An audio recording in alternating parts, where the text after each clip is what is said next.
عايز تخلص من الاكتئاب اللي عندك وتزود مناعتك وتخلص من أعراض القولون العصبي؟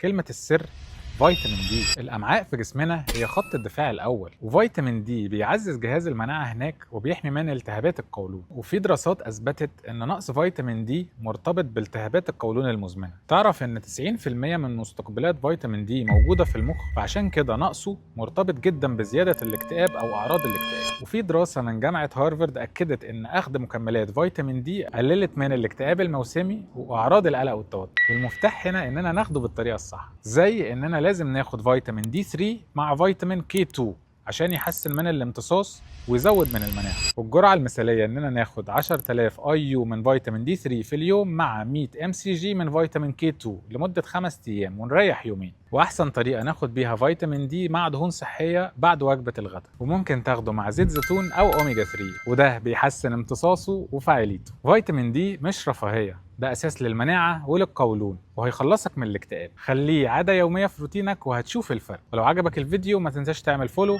ولايك.